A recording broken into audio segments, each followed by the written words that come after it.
नमस्कार. श्री निसर्गदत्त महाराज. एक चिंतन संकलन भाग 68. एक चिंतन संकलन भाग 68.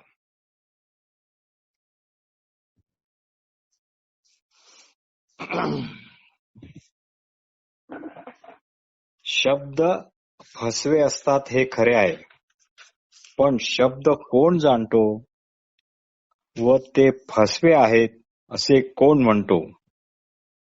जर शब्द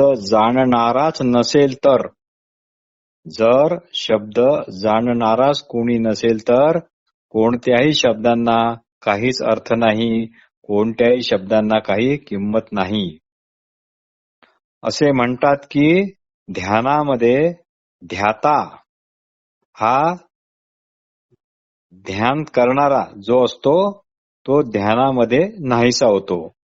पण असा ध्याता जर नाहीसा होत असेल तर ध्याता नाहीसा झाला हे कळते कुणाला? देअर इज नो मेडिटेटर हे कळते कुणाला, असे श्री निसर्गदत्त महाराज विचारतात. हे कळते कुणाला? जेव्हा जाणीवच नाहीशी होते. तरी पण असे आणखी काही जाणवते का? म्हणजे देअर इज नो मेडिटेटर वगैरे वगैरे असे म्हणणे शक्य तरी आहे काय?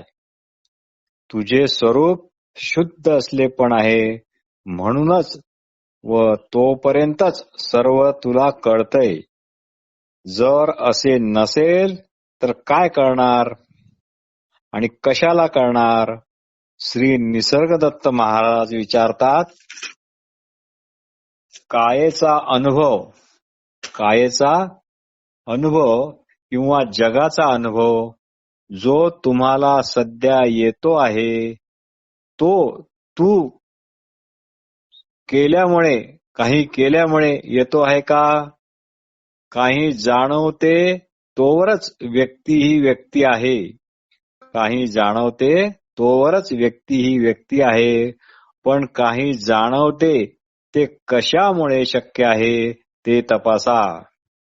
काही जाणवते म्हणूनच व्यक्ती ही व्यक्ती आहे, पण काही जाणवते ते कशामुळे शक्य आहे ते तपासा.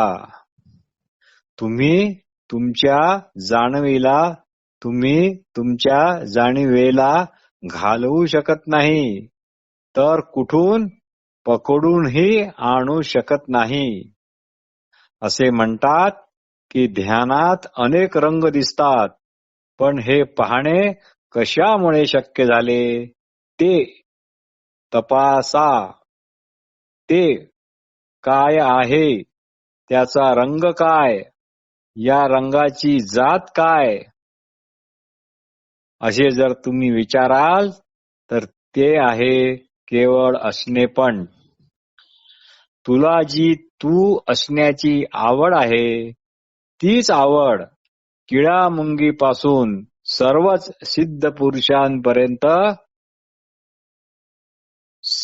थोडक्यात सगळ्याच ठिकाणी सगळ्याच माणसामध्ये अगदी जशीच्या तशीच आहे. ही जी आवड आहे ही आवड म्हणून सर्वात आवड म्हणून ही एकच एक आहे. समजा एखादा बेडूक माशी गिळण्याचा प्रयत्न करत आहे आणि माशी जीवाच्या आकांताने सुटके करता प्रयत्न करते आहे. ती सुद्धा आपल्या या मूळच्या असणेपणाच्याच आवडीने.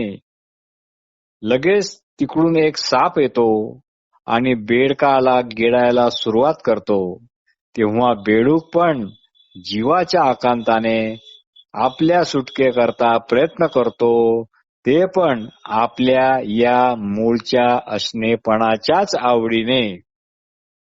आणि समजा लगेच एखादा मनुष्य त्याला हा साप दिसला तर तो एखादे शस्त्र किंवा काडी वगैरे घेऊन साप मारण्याला धावला आणि सापाच्या जर ते लक्षात आले तेव्हा साप सुद्धा जीवाच्या आकांताने सुटके करता प्रयत्न करतो, ते पण आपल्या या मूळच्या असणेपणाच्याच आवडीने, ते पण आपल्या या आपण आहो याच्याच आवडीने.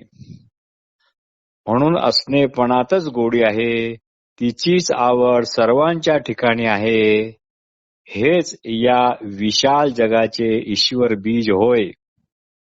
आपण आयतेच आहोत आणि या आयतेपणातूनच साऱ्या जगाचा लोंढा वाहतोय. दुसऱ्या एका ठिकाणी श्री निसर्गदत्त महाराज म्हणतात, मिथ्या आहे हे कळणे म्हणजे वैराग्य. मिथ्या आहे हे कळणे म्हणजे वैराग्य, आणि मिथ्या आहे हे न कळताच काही टाकणे हे आहे नकली वैराग्य. हे असे नकली वैराग्य कधीही धोका देऊ शकते. आपण असणेपणाने आहोत, आपणच असणेपणाने आहोत, या जाणवेला धरता पण येत नाही आणि टाकता पण येत नाही. कारण मुळात आपण तोच असलेपणा होय. त्यामुळे आपणच आपल्या डोक्यावर कसे बसणार, आपणच आपल्या खांद्यावर कसे बसणार, आपणच आपल्या तळहातावर कसे बसणार. तुझ्या या असणेपणाचे नावच ईश्वर असे आहे. तसं पाहिलं तर स्वप्न म्हणजे मनाचा अवतार. तसेच जागृतीतील जग हे पण मनाचाच अवतार आहे. या दोघांमध्ये तसा काहीही फरक नाही. स्वप्न हे अल्पकालीन आहे, तर आपले सध्या चालू असलेले जागृत स्वप्न, श्री निसर्गदत्त महाराज आपल्या या तथाकथित जागृत अवस्थेला जागृत स्वप्न म्हणतात. म्हणून स्वप्न अल्पकालीन आहे, तर जागृत स्वप्न हे दीर्घकाळ, ते तुमच्या आयुष्यापर्यंत नक्कीच टिकणार. कोणत्याही कायेचा जन्म हा जणू आंबवलेल्या अन्नापासूनच झालेला आहे. कोणत्याही कायेचा जन्म हा जणू आंबवलेल्या अन्नापासूनच झाला आहे. काया मुळात एक जंतुत्व आहे आणि अनेक जीवजंतूचे चांगले वाईट बॅक्टेरिया यांचा एक मेळावा आहे. शौचाला जो घाणेरडा वास येतो तो मृत बॅक्टेरियांचाच असतो असे म्हणतात. आपल्या लिव्हरमध्ये अनेक तऱ्हेचे बॅक्टेरिया आहेत असे वैद्यकशास्त्र म्हणते. शरीर व शरीराबाहेर फेकणारे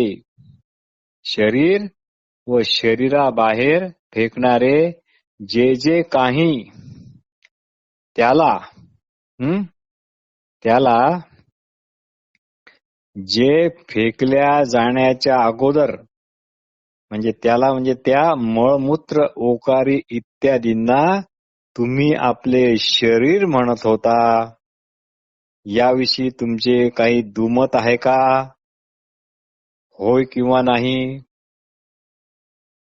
शरीर व शरीराबाहेर फेकणारे जे काही आहे त्याला, जे फेकल्या जाण्याच्या अगोदर त्याला तुम्ही आपले शरीर म्हणत होता की नाही? आणि आता आपले म्हणतो ते दुसऱ्या जंतूचे भावी अन्नच होय. म्हणूनच समर्थ म्हणतात एखाद्या मुंगीचे स्वतःचे असणे पण जितके तिला महत्वाचे आहे तितकेच तुम्हाला पण तुमचे असणे पण महत्वाचे आहे. महत्वात आणि असलेपणात काहीच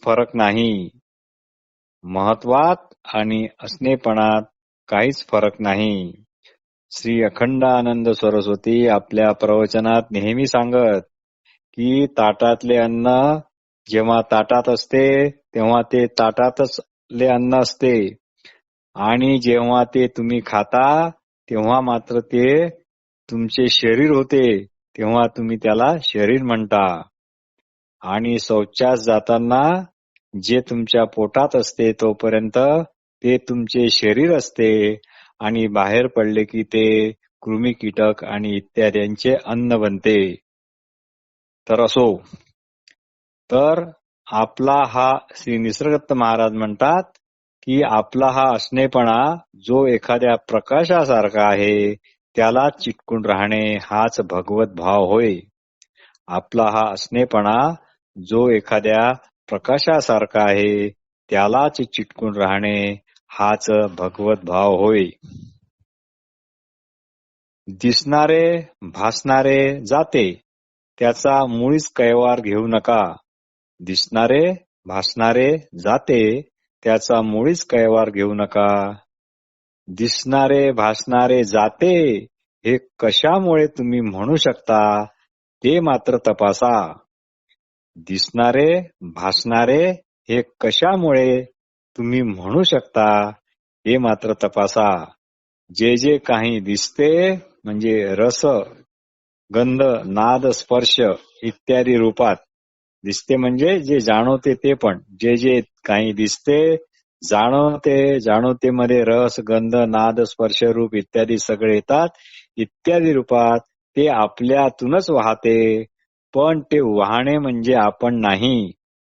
ते आपल्यातूनच वाहते, पण ते वाहणे म्हणजे आपण नाही. आपण वाहणे नाही असे म्हणणे ज्याच्यामुळे शक्य झाले आहे. आपण ते आहोत. आपण वाहणे नाही असे ज्याच्यामुळे शक्य झाले, आपण ते आहोत. श्री निसर्गदत्त महाराज एका ठिकाणी मोठे छान लक्षात ठेवण्यासारखे विधान करतात. स्वस्वरूपाच्या अज्ञानात सर्व ग्रंथ खरे असतात. स्वस्वरूपाच्या अज्ञानात सर्व ग्रंथ खरे असतात, खरे वाटतात. पण स्वस्वरूपाच्या ज्ञानात सर्वच ग्रंथ निरुपयोगी, टाकाऊ ठरतात. उपनिषदातील 4 महावाक्यांचा गर्भितार्थ काय? तर मी आहे अशी पक्की हमी. 4 उपनिषदातील 4 महावाक्यांचा, निरनिराळ्या उपनिषदात हे निरनिराळे महावाक्य आहेत, त्याचा विस्तार नको. 4 महावाक्यांचा गर्भितार्थ काय? तर मी आहे अशी पवित्र हमी. ज्याचे तुम्ही स्मरण करता त्याचेच गुणधर्म तुमच्यात येतात. ज्याचे तुम्ही स्मरण करता त्याचेच गुणधर्म तुमच्यात येतात. ही अत्यंत महत्वाची गोष्ट महाराज सांगतात. ही अत्यंत महत्वाची गोष्ट महाराज सांगतात. भिंगोटी एखाद्या किड्याला पकडून आणते आणि आपणच केलेल्या मातीच्या घरात तिला कोंडून टाकते, बाहेरून लिंपून घेते. आणि इकडे किडा आत कोंडला जातो आणि तो सतत या भीतीमध्ये असतो की कधी भिंगोटी येईल आणि मी तिच्या भक्ष्यस्थानी पडेल. म्हणून किडा भीतीमुळे तिचेच सारखे चिंतन करीत राहतो आणि शेवटी एक वेळ अशी होते की तो किडा स्वतःच भिंगोटी होतो. आणि शेवटी अशी एक वेळ येते की तो किडाच भिंगोटी होतो. म्हणून श्री निसर्गदत्त महाराज म्हणतात, ज्याचे तुम्ही स्मरण करता त्याचेच गुणधर्म तुमच्यात येतात. ही अत्यंत महत्वाची गोष्ट आहे. तुझ्या ठिकाणी तू असल्याचा जो ज्ञान गुण आहे, तुझ्या ठिकाणी तू असल्याचा जो ज्ञान गुण आहे, त्याचेच स्मरण करता करता, त्याकडेच सतत लक्ष ठेवता ठेवता तो ज्ञानगुण व तुम्ही एकच आहोत अशी जेव्हा खात्री होते, तेव्हा ही खात्री म्हणजे दुसरे तिसरे काही नसून बोधावस्थाच होय. दुसरे तिसरे काही नसून बोधावस्थाच होय. पण आपले या ज्ञानगुणाकडे एवढे पाहिजे तेवढे लक्ष नाही. वस्तुता तुम्हीच ते म्हणजे दॅट. वस्तुता तुम्हीच ते दॅट आहात. तो ज्ञानगुण म्हणजे तुम्ही व तुम्ही म्हणजेच तोच ज्ञानगुण. मग तुम्ही म्हणून आलात तरी कुठून? पण तुम्ही म्हणून आलात तरी कुठून हा प्रश्नच मुळात चुकीचा आहे. कारण आपण कुठून आलोही नाही आणि कुठे जाणारही नाही. इथेच याच क्षणी याच वेळी याच ठिकाणी आपण जसेच्या तसेच आहोत. तात्पर्य ते तू आहेस. तात्पर्य ते तू आहेस व तू जसा स्वतःला समजतो ते तू नाहीस. म्हणजे प्रथम ते तू आहेस आणि त्याच्यासोबत तू जसा स्वतःला समजतो ते तू नाहीस. या दोन गुरुवचनांना विसरू नका. याचाच वाचा रहित असा जप करा. जप जितका जितका जास्त तितका तितका तुमच्यात बदल होत जाईल. जप जितका जितका जास्त तितका तितका तुमच्यात बदल होत जाईल. श्री निसर्गदत्त महाराज म्हणतात, लोक सर्व शून्य आहे असे म्हणतात. लोक सर्व शून्य आहे असे म्हणतात, पण हे शून्य आहे हे ज्याला कळते ते शून्य आहे काय? पण हे शून्य आहे हे ज्याला कळते ते म्हणजे त्याला आपण दॅट म्हणू शकतो. ते शून्य आहे काय? ध्यान कर म्हणजे आपण ध्यानाला बसलो हे विसरणे होय. ही श्री निसर्गदत्त महाराज अतिशय महत्वाची गोष्ट सांगतात की एखाद्याला आपण म्हणतो ध्यान कर आणि तो ध्यानाला बसला तर ध्यान कर म्हणजे ध्यानाला बसलो हे विसरणे, बस इतकेच ध्यान आहे. जे जे कळते ते आपण नाही. जे जे कळते ते आपण नाही. आपण त्याच्या आधीचे आहोत. कारण त्याशिवाय करणार कसे? जे जे कळते ते आपण नाही. आपण त्याच्या आधीचे आहोत. नाहीतर ते करणार कसे? जे जे कळते ते ते आपण नाही. जे जे कळते ते ते आपण नाही असे म्हणणारे. जे जे कळते ते ते आपण नाही असे म्हणणारे जे आहे ते आपण आहोत. जे जे कळते ते ते आपण नाही पण असे म्हणणारे, काय म्हणणारे? जे जे कळते ते ते आपण नाही असे म्हणणारे जे आहे ते आपण आहोत. हे ज्याला कळले त्याला अधिक ध्यान करण्याची अजिबात गरज नाही. त्याला ध्यान वगैरे करण्याची अजिबात गरज नाही. आपण खरे जागे नाही. निसर्गदत्त महाराज म्हणतात आपण खरे जागे नाही तर जागृत स्वप्न अशा जगात अडकलो आहोत. तर जागृत स्वप्न अशा जगात अडकलो आहोत. याकडे लक्ष असणे हे सुद्धा ध्यानच होय. आणि ज्याची काही उपजत भूमिका असते म्हणजे तो थोडा बहुत पूर्वी जिज्ञासू होता, ज्याच्या ठिकाणी जिज्ञासू वृत्ती ही पूर्वीचीच आहे. म्हणजे ज्याची काही उपजत भूमिका असते त्याला हे आमचे सांगणे लवकर समजते किंवा लवकर क्लिक होते. हे श्री निसर्गदत्त महाराजांनी अतिशय योग्य असे सांगितले आहे. म्हणूनच याला बरेच लोक कंटाळतात कारण त्यांच्या ठिकाणी ती उपजत अशी भूमिका नाही. म्हणून बरेच लोक कंटाळतात कारण उपजत भूमिका काही नाही. पण श्री निसर्गदत्त महाराजांनी त्यांची पण सोय लावून ठेवली आहे. त्यांची पण सोय लावून ठेवली आहे. त्यांच्याकरता त्यांनी नामजप सांगितला आहे. त्यांच्याकरता त्यांनी नामजप सांगितला आहे. तर असो, तर आपण आपणच असल्याच्या असणेपणाचे पाय घट्ट धरून राहा. तर आपणच आपण असल्याच्या असणेपणाचे पाय घट्ट धरून राहा. मग दुसऱ्या कोणाचे तुम्ही पाय नाही धरले तरी चालतील. हे असणेपण तुमच्यापाशी नित्य प्राप्त आहे. आधुनिक भाषेत सांगायचे म्हणजे 24/7 आहे. अष्टोप्रहर आहे. जगातील जे काही वाचले बिचले असेल ते सगळेच्या सगळे विसरून जा.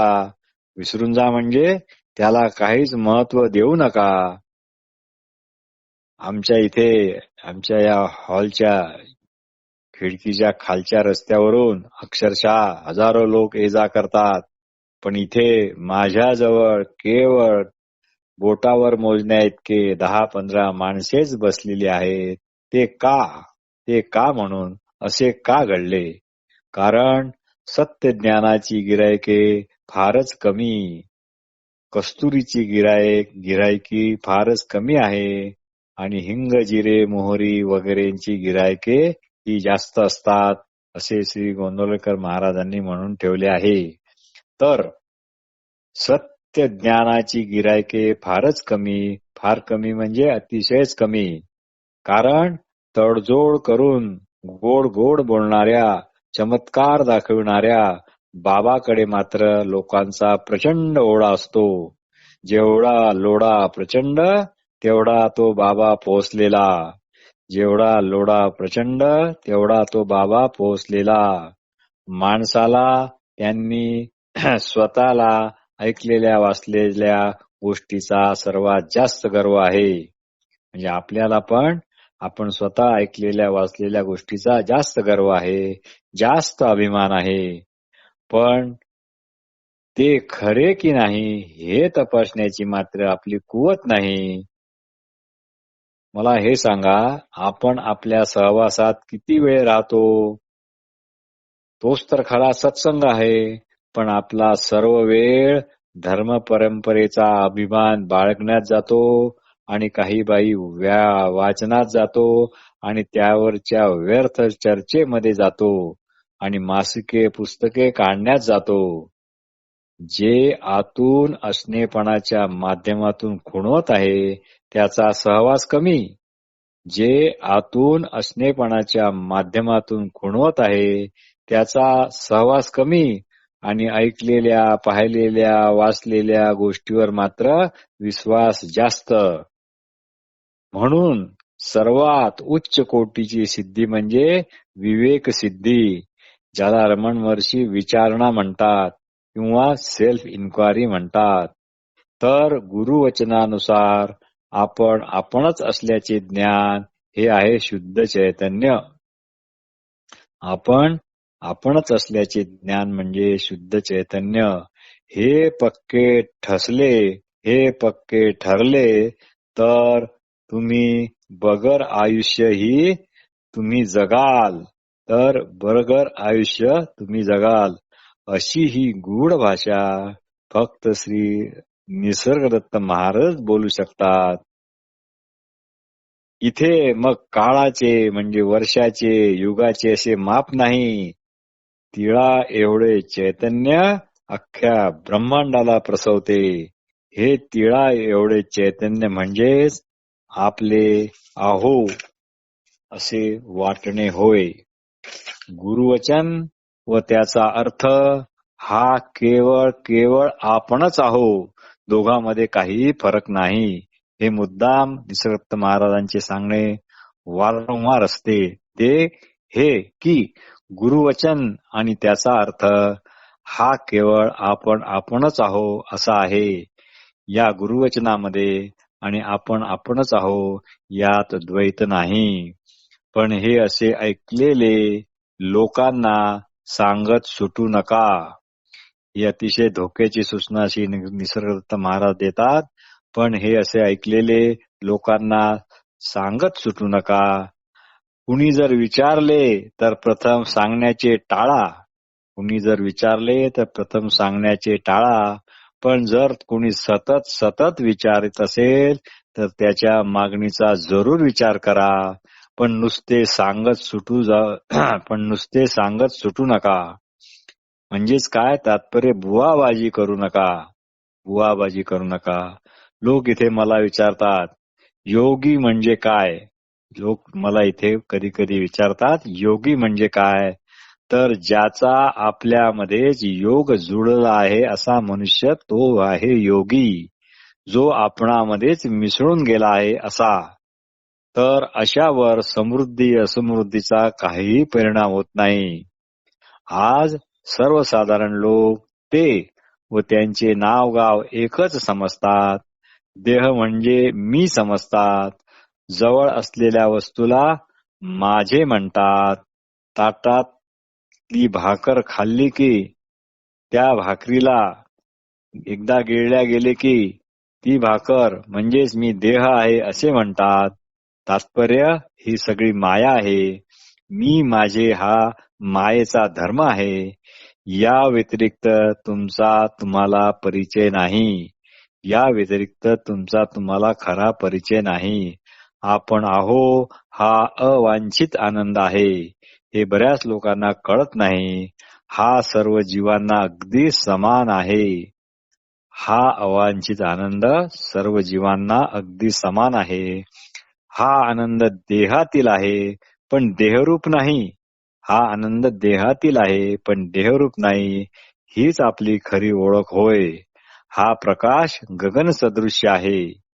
हा प्रकाश गगन सदृश्य आहे म्हणजे आकाशासारखा अलिप्त निसंग आहे. म्हणूनच कधी कधी श्री निसर्गदत्त महाराज म्हणतात तुझी जात आकाशासारखी आहे.